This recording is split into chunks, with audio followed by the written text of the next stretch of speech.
दर्शक हो, नमस्कार. वेधकमध्ये स्वागत आहे. मी प्रशांत आराध्य. एक ताजी राजकीय घडामोड अशी आहे. पंढरपूर नगर परिषदेची निवडणूक ही अत्यंत चुरशीची होती आहे. सुरुवातीपासूनच अत्यंत चुरशीनं या निवडणुकीमध्ये दोन्हीही बाजूनी प्रचार सुरू आहे. भारतीय जनता पक्ष आणि तीर्थक्षेत्र विकास आघाडी यांच्यामध्ये ही निवडणूक होत आहे. भारतीय जनता पक्षाच्या प्रचाराचं नेतृत्व हे माजी आमदार प्रशांत परिचारक, आमदार समाधान आवताडे हे करतायत.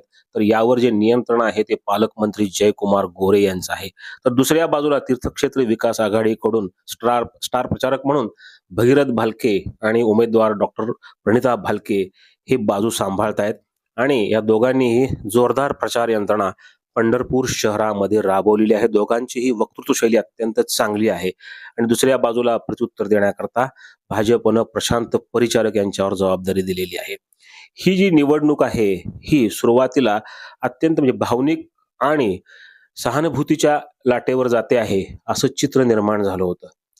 प्रणिता भालके यांची उमेदवारी जाहीर झाल्यानंतर मोठ्या प्रमाणामध्ये तो प्रचारही सुरू होता. कारण 2 निवडणुकांमध्ये सलग भगीरथ भालके यांचा विधानसभा निवडणुकीमध्ये पराभव झाला होता.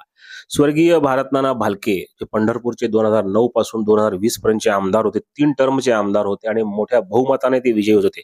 त्यांची क्रेज या मतदारसंघामध्ये आहे, पंढरपूर मंगळा मतदारसंघात आणि आजही ती टिकून असल्याचं चित्र आहे आणि या जोरावरच डॉक्टर प्रणिता भालके यांचं पारडं हे जड वाटत होतं आणि निवडणूक ही भावनिकता आणि सहानुभूतीच्या लाटेवर जाईल असं चित्र होतं आणि हे बदलण्याकरता म्हणून भारतीय जनता पक्षाने सुद्धा खूप प्रयत्न केले.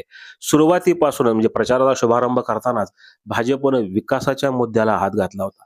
ही निवडणूक कोणाच्या राजकीय पुनर्वसनासाठी नाहीये, तर पंढरपूरच्या विकासासाठी आहे. हे व्हिजन दाखवून भारतीय जनता पक्षानं प्रचार सुरू केला. पालकमंत्री जयकुमार गोरे यांनी प्रचाराच्या पहिल्या दिवशीपासूनच विकासाचा मुद्दा हा हाती घेतला. याचबरोबर टीका करण्याचीही त्यांनी कोणती संधी सोडलेली नाही. अगदी काल जी सभा शिवतीर्थावर पार पडली त्या ठिकाणीही जयकुमार गोरे यांनी मोठ्या प्रमाणात टीका भगीरथ भालके यांच्यावर केली आणि प्रणिताताई भालके यांनाही निधी कुठून आणणार तुम्ही असा सवाल केला.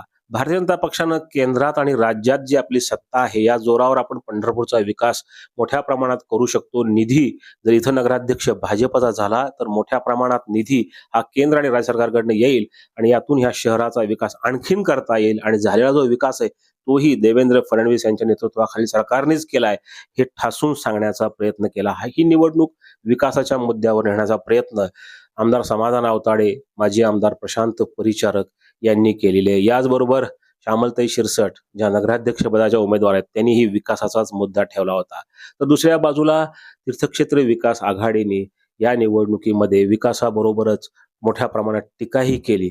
स्वर्गीय भारतनाना भालके यांच्यावर म्हणजे त्यांच्या काळात विकास झाला नाही असं जे म्हणणं होतं प्रशांत परिचारक यांच्या गटाचं, यातलाही प्रत्युत्तर देण्याचं काम भालके दाम्पत्याने जोरात केलेलं आहे.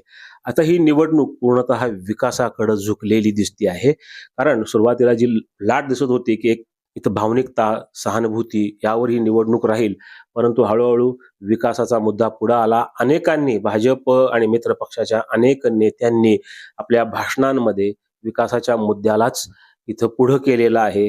जातीपातीचं राजकारण नको, याचबरोबर भावनिकता नको, सहानुभूती नको, तर पुढच्या 5 वर्षासाठी म्हणून पंढरपूरचा विकास करण्याकरता इथं मोठ्या प्रमाणात निधी आणण्याकरता भाजपची सत्ता असावी असं त्यांचं म्हणणं आहे. तर दुसरीकडं प्रणिताताई भालके आणि भगीरथ भालके यांनी आपल्या वक्तृत्व शैलीतून जोरदारपणे आम्हीही निधी आणू शकतो, आम्हालाही प्रशासकीय कामाचा अनुभव आहे, कारण त्यांच्या घरामध्ये सुद्धा 12 वर्ष आमदारकी होती आणि पंढरपूर मंगळ जनतेनं 3 टर्म स्वर्गीय भारतनाना भालके यांच्यावर विश्वास दाखवून त्यांना मोठ्या मताधिक्याने पंढरपूरचं आमदार केले होते. मात्र त्यांचे कोरोना काळामध्ये निधन झालं आणि यानंतरच्या एक पोटनिवडणूक आणि 2024 ची विधानसभा निवडणूक भगीरथ भालके हे लढले, मात्र थोडक्या मताने त्यांना पराभव पत्करावा लागला आणि पंढरपूर मंगळा मतदारसंघामध्ये कमळ दुसऱ्यांदा 2024 मध्ये फुललं आणि याच जोरावर पंढरपूरमध्ये आता कमळ या चिन्हावर भाजप उतरलेला आहे.